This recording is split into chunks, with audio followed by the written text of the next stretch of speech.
किसी से तुलना करते हैं, वो ऐसा है मुझे भी ऐसा होना चाहिए। उसके घर में एक कार है तो मेरे पास भी एक कार होना चाहिए। उसके घर में मेरे दोस्त के पास 50,000 का मोबाइल है, मेरे पास भी 50,000 का मोबाइल होना चाहिए।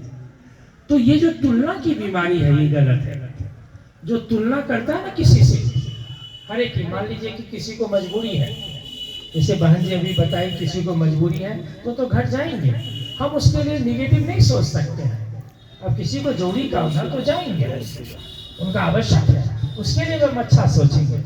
कभी हम किसी से तुलना नहीं करेंगे। हर एक की परिस्थिति अपनी अपनी है, ठीक। किसी को ठंडा ज्यादा लगता है, किसी को ठंडा कम लगता है। अब हम कहेंगे भाई आपको ठंडा क्यों ज्यादा लगता है, वो कहेगा आपको क्यों कम लगता है। ये हम नहीं कह सकते। हर एक की अपनी परिस्थिति है ना, हम किसी स्टूडेंट की किसी स्टूडेंट से तुलना कर सकते हैं। ये बड़ा माता पिता की गलती है। अब उसी के दो बच्चे, एक बच्चे 90% नंबर लाता है, एक बच्चा 60% नंबर लाता है। अब माता पिता इससे भी परेशान है, अरे मेरे बच्चे, ये मेरा बच्चा 90% नंबर ला रहा, ये बच्चा 60% नंबर ला रहा, क्यों? आपको पता है इसके पीछे क्या कारण है?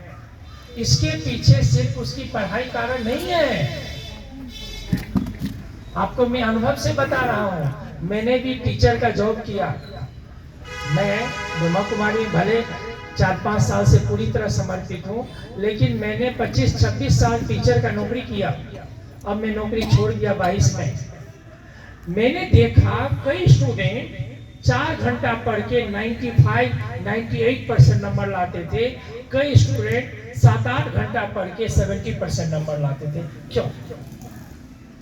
उसके पीछे सोल ऑन जर्नी, आत्मा यात्रा पर है, पूर्व जन्म का कार्मिक प्रभाव है।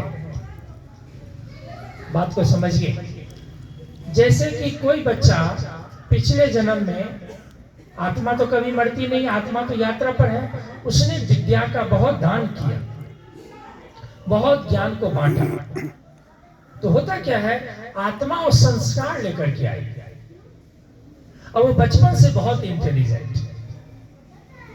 आपने अभी टीवी में कुछ दिन पहले एक कोटिल नाम का 7-8 साल का बच्चा देखा, सब याद, जो उसको सुनाते पूछते थे जवाब दे देता था।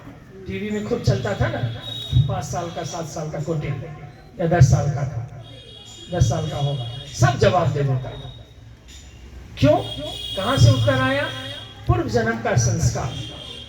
अभी इंग्लैंड में, लंदन में एक बच्ची 12 साल की लड़की को MBBS पढ़ने की छूट मिली। 12 साल की लड़की सरकारी हिसाब से 7वां में पढ़ेगी, और उसको डॉक्टरी में पढ़ने की छूट मिली।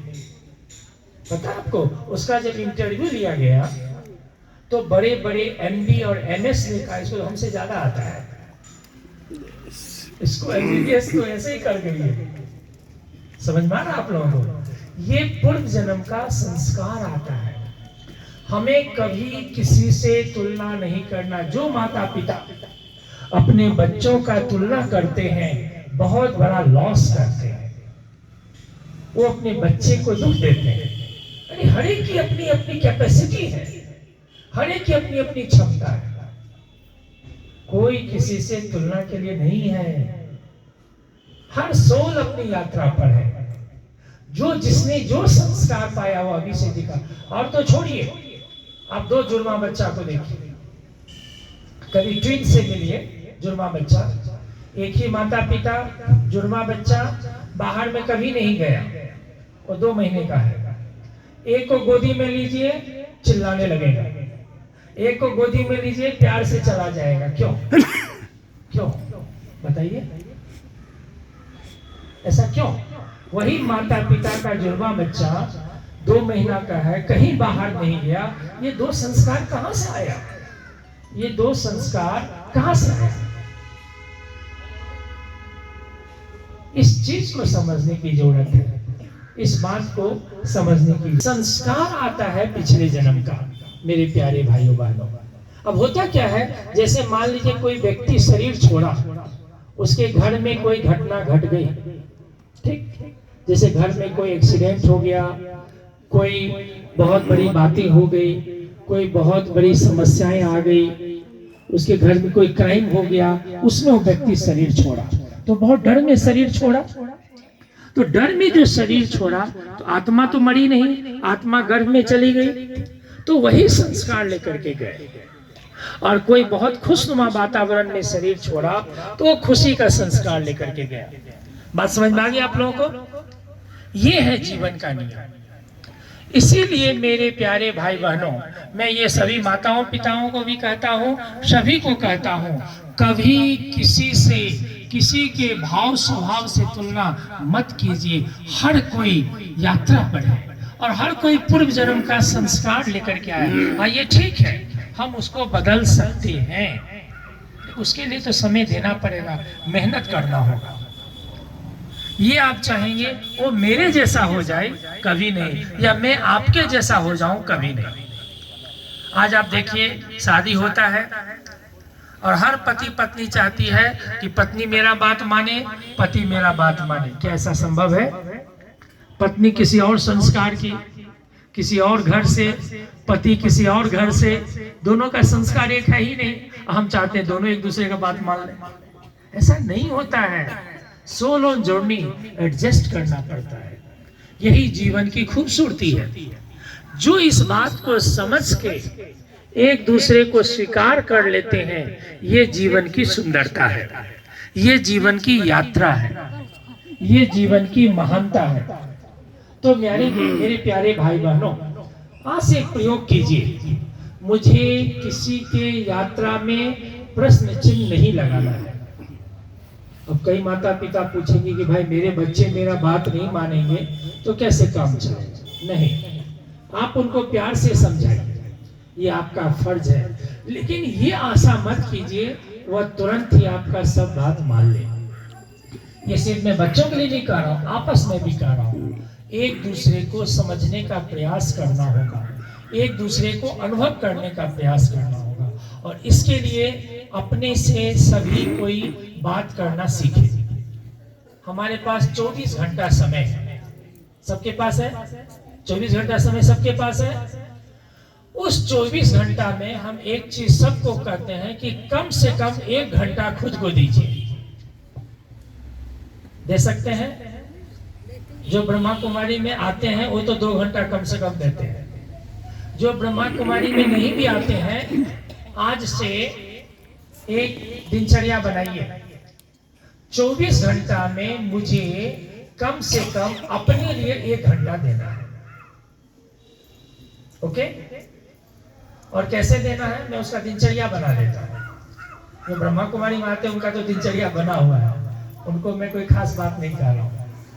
उनका तो सुबह का मेडिटेशन टाइम भी फिक्स है, उनका क्लास का भी टाइम फिक्स है, उनका तो बहुत अच्छा दिनचर्या बना है। लेकिन जो नहीं आते उनका मैं दिनचर्या बना देता हूँ। वो सुबह 10-15 मिनट जब सुबह उठते हैं तो सिर्फ अपने लिए दीजिए। उस पहले 15 मिनट में no mobile, no TV, no technology, no paper. Okay? सभी अभ्यास कीजिए। ये मैं उनको कह रहा हूँ जो ब्रह्मा कुमारी नहीं आते हैं, क्योंकि जो ब्रह्मा कुमारी में आते हो तो 1 घंटा इससे दूर रहते हैं सुबह में। हमारे यहाँ तो ये पढ़ाई है कि 4 बजे उठिए और 4 से 5 सिर्फ मेडिटेशन। ये मैं सबको तो नहीं कहूँगा, नहीं तो टेंशन में आ जाएंगे। अब सुधाकर भाई 4 बजे उठाने लगे, हम तो 12 बजे सोते हैं। तो हर एक की अपनी मजबूरी है, इसीलिए मैं उनको ये नहीं कह रहा हूँ। लेकिन जब उठिए तो क्या करना है, क्या करना है? 15 मिनट हर कोई अपने दिल से आज प्रतिज्ञा करके जाइए, यदि जीवन को खुशनुमा बनाना है, शांति में बनाना है, परिवार को खुशहाल बनाना है, ये करना पड़ेगा।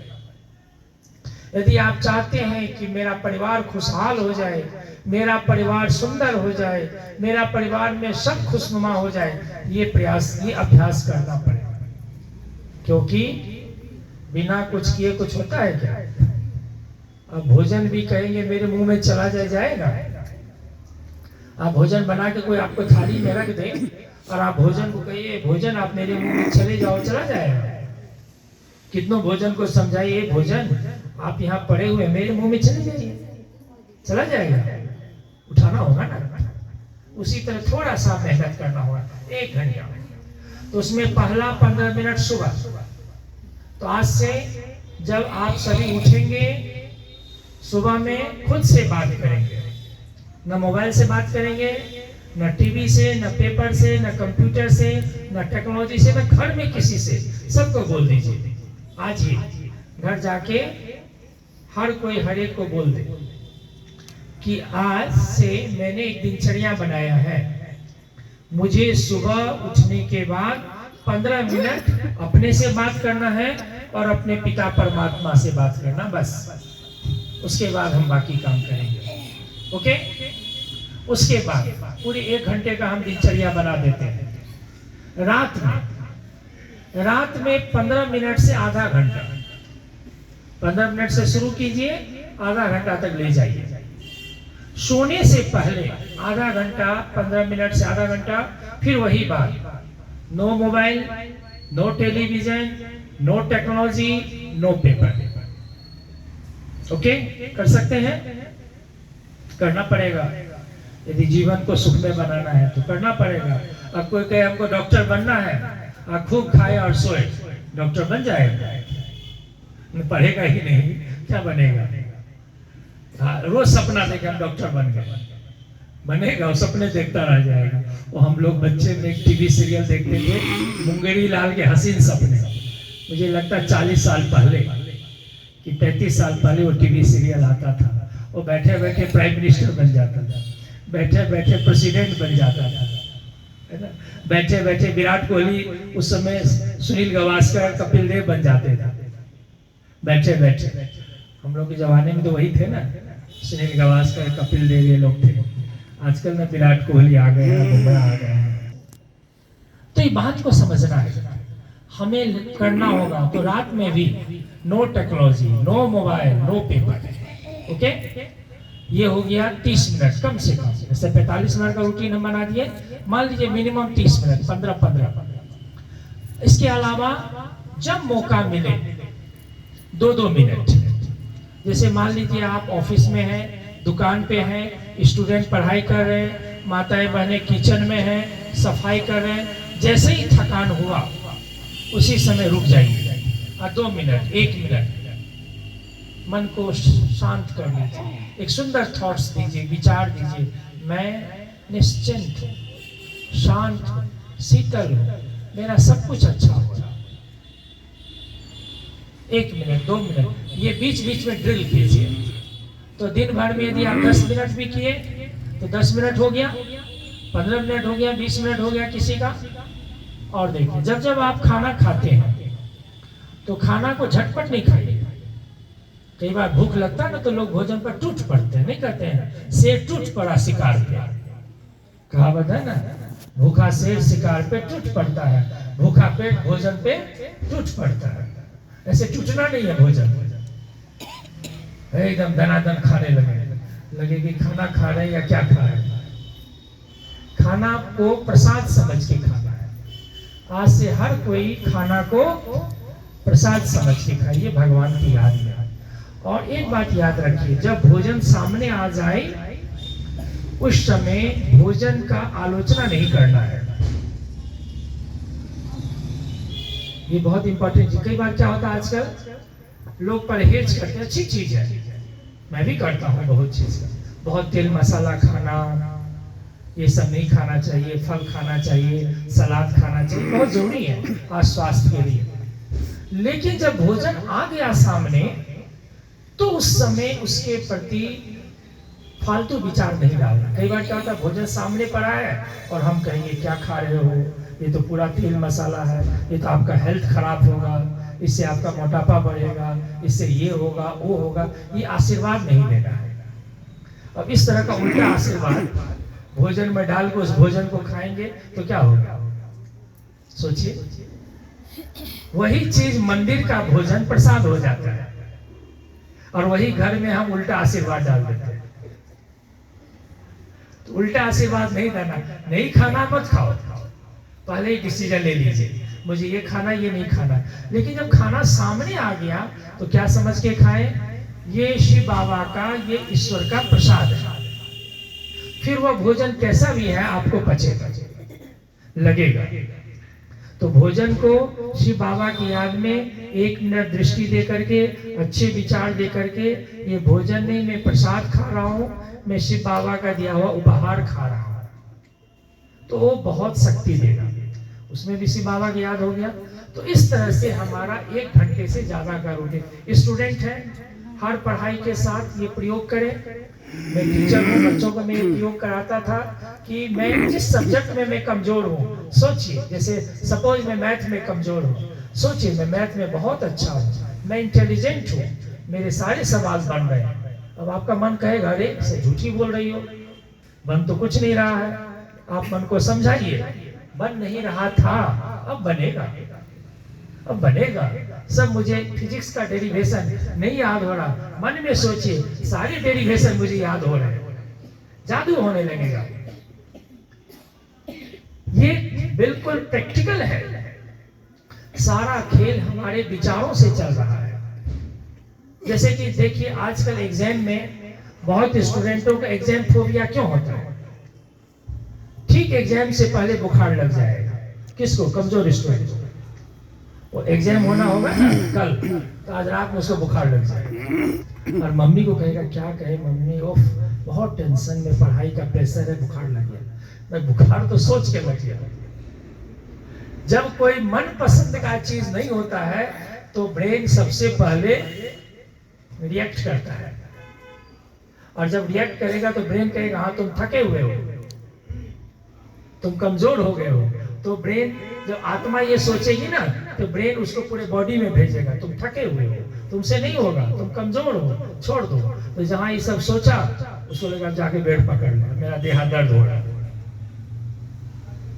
और जहां मन लाइक बात होगा, जैसे कोई स्टूडेंट पढ़ने में बहुत तेज है, वो एग्जाम को वेलकम करेगा, वाह एग्जाम में मजा आ रहा है, उसको आनंद आ रहा है। अच्छे स्टूडेंट यही कहेंगे। यही जीवन की हर परिस्थिति के साथ ये जीवन जीने की एक कला है कि हम हर घटी हुई परिस्थिति या घटने वाली परिस्थिति को जीवन में खुशी से स्वीकार करें और ये सोचें ये मेरे लिए कुछ अच्छा ही देगा। क्या देगा नहीं देगा सोचना बंद कर दीजिए, क्या देगा मेरे लिए अच्छा ही देगा। और आप देखिए अच्छा अच्छा सोचेंगे सब अच्छा हो जाएगा। एक बहुत अच्छा इस पर एक रिसर्च की एक जापान के साइंटिस्ट ने, आप सभी भी ये रिसर्च सुने होंगे। एक जापान के बहुत बड़े डॉक्टर साइकियाट्रिस्ट थे, मनोचिकित्सक थे, उन्होंने एक रिसर्च की। वो 2 बोतल लिए, एक बोतल में, दोनों बोतल में फ्रेश पानी लिया, बिल्कुल फिल्टर वाटर, यानी इससे भी फ्रेश। आप सभी को पता हो एक से एक फिल्टर वाटर मिलता है। अभी मैं पढ़ रहा था विराट कोहली के लिए कि वो उनका जो 1 लीटर का पानी आता है ना, उसका दाम है 2500 रुपया। सुनने में आया? कितना रुपया? 1 लीटर पानी का दाम है 2500। हाँ, वही मार्केट में हम लोग 15 रुपया में पी लेते हैं, 20 रुपया में पी लेते हैं। इतना फिल्टर पानी दोनों को दिए। किस दोनों को दिए? एक दिए संत को, जो जापान के बुद्धि संत थे, और एक दिए जेल में बंद क्रिमिनल को।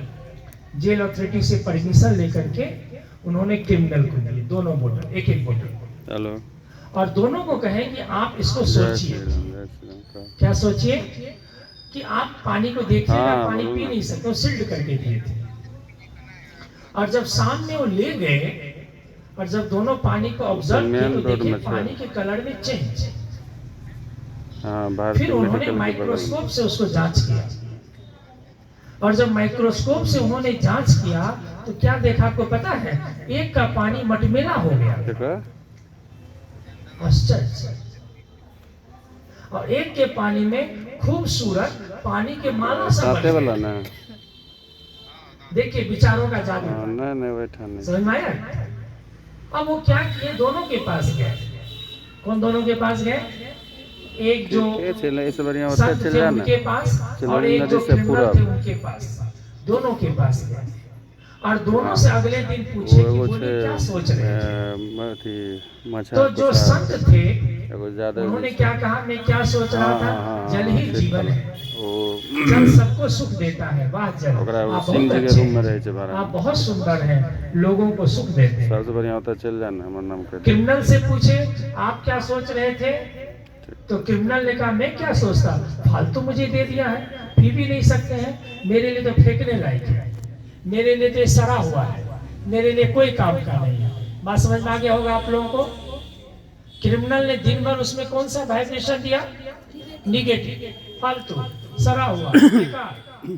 और संत ने क्या दिया, बहुत अच्छा, बहुत सुखदायी। ये जादू है विचारों का। इसीलिए मेरे प्यारे भाई बहनों, कोई किसी को दुख नहीं दे रहा है, कोई किसी को अशांत नहीं कर रहा है। इस दुनिया में यदि हम दुखी हैं, अशांत हैं, तो सिर्फ किसके कारण, अपने विचारों के कारण। नोट कर लीजिए, न पति पत्नी को दुख दे रहा, न पत्नी पति को, न बच्चे बाप को, न बाप बच्चे को, न सास बहू को, न बहू सास को। हम अपने विचारों के कारण दुखी हैं। ये आज जो ये दुनिया नरक है, इसी को हम ही ने स्वर्ग बनाया था, संकल्पों से सृष्टि, और आज इसी को हम लोगों ने कलयुग बनाया। हम ही लोगों ने इसे नरक बनाया है, हम ही लोगों को इसे स्वर्ग बनाया है। अपने गलत विचारों से हमने इस दुनिया को नरक बनाया। अब अच्छा अच्छा सोच के हम इस दुनिया को स्वर्ग बना देंगे। ये हम सबका अनुभव है। आज से ये दिनचर्या बना लीजिए जो मैंने बताया, सुबह रात बीच बीच में भोजन के साथ, पानी के साथ एक दिनचर्या बना लीजिए। सभी चाहे बीके हो, नन बीके हो, जो ब्रह्मा कुमारी में आते हैं उनको हम लोग बीके कहते हैं, नन बीके उनको कहते हैं जो ब्रह्मा कुमारी में रेगुलर नहीं है, कम से कम सप्ताह में यहाँ का जो ज्ञान मुरली नहीं पढ़ते, उनको दोनों के लिए है मेडिसिन। ओके, फिर आप देखिए, पहले आपका जीवन खुशनुमा होगा, आपका परिवार अच्छा हो जाएगा, सारे दर्द खत्म होने लगेंगे, आपके परिवार से दूसरे जगह वाइब्रेशन जाएगा, आप जहां ऑफिस में जाएंगे आपका ऑफिस में शांति आ जाएगा, आपके बॉस आपसे खुश होंगे, आपके टीचर आपसे खुश होंगे, आपके सहयोगी आपसे खुश होंगे। फिर देखिए कितना मजा आएगा। कर सकते हैं, कर सकते हैं। ये एक सुंदर दिनचर्या बनाइए, और उसके लिए अभी हम एक अभ्यास सिखा रहे हैं, उसके बाद हम अपनी वाणी को समाप्त करेंगे। ये अभ्यास सभी करेंगे, सुबह में भी और रात में भी। ओके, तो ये बोलना नहीं है, हम आपको बोल के सुना रहे हैं, लेकिन आप ये अभ्यास करेंगे सबसे पहले सुबह उठने के बाद और रात के सोते समय। तो सभी तैयार हो जाइए, अपने को आराम से रिलैक्स करके बैठिए, बहुत निश्चिंत होकर के बैठिए, और क्या सोचेंगे वो मैं आपको संकल्प दे रहा हूँ। सुबह उठते ही, आँख खुलते ही आप सोचेंगे, थैंक यू शिव बाबा, अपने उस परमात्मा को, भगवान को, ईश्वर को, जिनको प्रति आपकी भावना है, शिव बाबा को गुड मॉर्निंग कीजिए, धन्यवाद दीजिए। बहुत अच्छा, मैं फिर से आज इस धरती पर अवतरित हुआ हूँ। रोज सुबह उठते हैं अवतरित ही तो होते हैं, नहीं तो कई हम लोग घटना सुनते हैं, वो सोए तो सोए ही रह गए, ऐसी घटना सुनते हैं ना। कई व्यक्ति सोया सोया ही रह गया, सोल ऑन जर्नी। खैर, इस पर तो बहुत बड़ी बातें होगी। तो सुबह सबसे पहले गुड मॉर्निंग कीजिए, धन्यवाद। फिर सोचिए, मैं बहुत निश्चिंत हूँ, मैं बहुत अच्छा हूँ, मेरा सब कुछ बहुत अच्छा हो रहा है, everything is good for me. सब परिवार मेरे बहुत अच्छे हैं, मेरे मम्मी पापा भाई बहन सब बहुत अच्छे हैं, पति पत्नी सब बहुत अच्छे हैं, मेरे अगल बगल पड़ोसी सब बहुत अच्छे हैं, सब बहुत खुशनुमा है, मैं भी खुशनुमा हूँ, मुझे कोई चिंता नहीं है।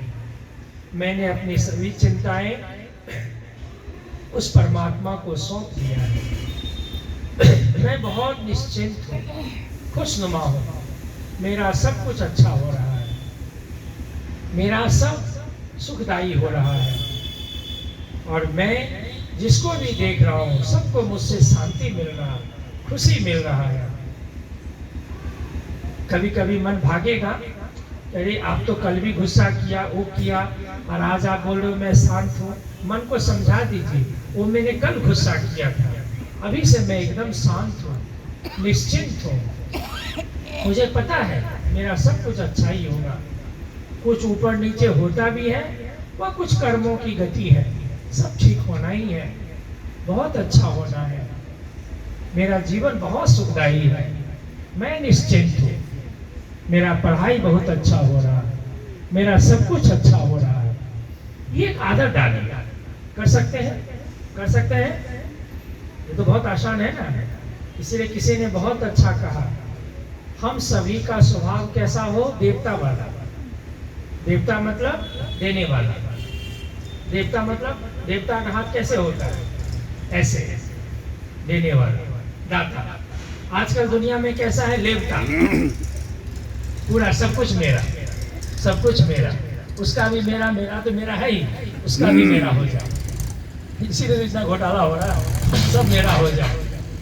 ये भी नहीं पता कि कब शरीर छूट जाएगा, सोचते कि चलो बेटा बेटी बच्चा पोता खाएगा, लेकिन भाई कौन खाएगा।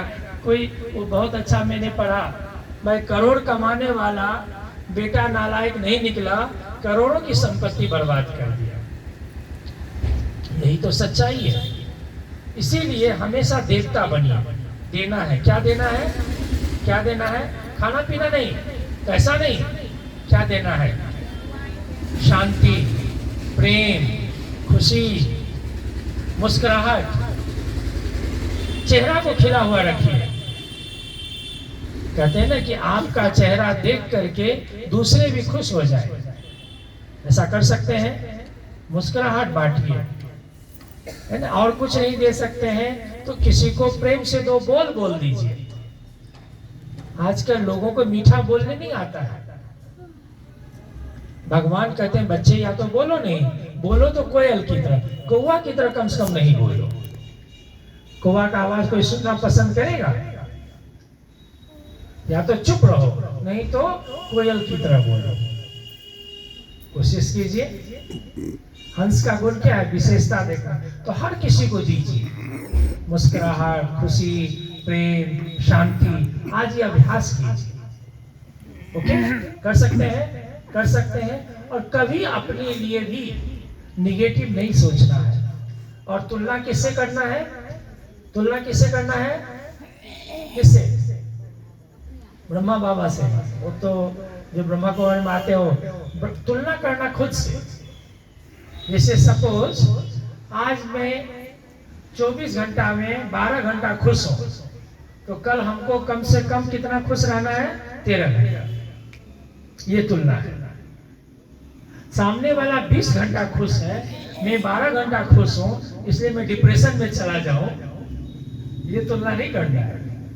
ओके, जब भी तुलना कीजिए खुद से, आज मैं इतना अच्छा हूं, कल मैं उससे ज्यादा अच्छा बनूं, परसों उससे ज्यादा अच्छा बनूं, मैं मेरा अच्छा ही बढ़ता चला जाए, ये तुलना करना। तो देखिए आप बहुत खुश रहेंगे। आज दुनिया में दुख का सबसे बड़ा कारण है दुनियावी इच्छाएं। हर मनुष्य दूसरे से तुलना कर रहा, उसके पास ऐसा गाड़ी है, ऐसा मकान है, ऐसा मोबाइल है, ऐसा परिवार है, बस इसी से दुखी है। अब इससे ऊपर उठ जाएंगे, मेरे पास जो है बहुत अच्छा है। ओके, कर सकते हैं, कर सकते हैं। तो ये खुशी का स्रोत है। इसी शुभ भावना शुभकामना के साथ आप सभी को इस 89वां त्रिमूर्ति शिव जयंती महोत्सव की बहुत बहुत हार्दिक बधाई हो, बधाई हो, बहुत शुभकामनाएं हो। और आशा करते हैं इस त्रिवेणीगंज प्रमंडल है ना, ये त्रिवेणीगंज सब डिवीजन है, त्रिवेणीगंज सब डिवीजन है, तो इस सब डिवीजन में आप सभी इस त्रिवेणीगंज को, लोग त्रिवेणी संगम पर जाते नहाने के लिए, इसको आप स्वर्ग बना दीजिए। आप तो बोलेंगे थोड़े लोग हैं, थोड़े नहीं है, ये बहुत है। सपोज अभी जो भी 70-80 लोग बैठे हैं, ये 70-80 लोग काफी हैं। यदि 80 लोग सुधर गए, इनके घर के 5 लोग, 400 लोग, फिर उनके अगल बगल 5 लोग, करते करते पूरा त्रिवेणीगंज सुधर जाएगा। और त्रिवेणीगंज सुधर गया तो सुपौल इसका जिला है, वो अपने आप सुधर जाएगा। ठीक है, तो पहले अपने से सुधारिए, तो पूरा सुपौल के बाद पूरा बिहार, और बिहार सुधर गया तो पूरा भारत, भारत सुधर गया तो एशिया, एशिया सुधर गया तो विश्व, पूरा विश्व स्वर्ग बन जाएगा। यही तो हम समझाना चाह रहे हैं, खुद को बदलो, दुनिया को बदल दो। बस ध्यान किस पर देना है, मुझे बदलना है। Okay okay, Om Shanti. ओम शांति। भाई जी के लिए हम कहेंगे जोरदार तालियों से भाई जी का अभिनंदन करें।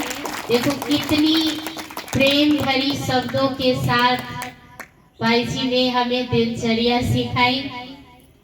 अगर हम सच में अगर ऐसा जीने लगे तो देवताओं क्या, बाबा तो कहा है फरिश्तों के जैसा आपका जीवन हो जाए।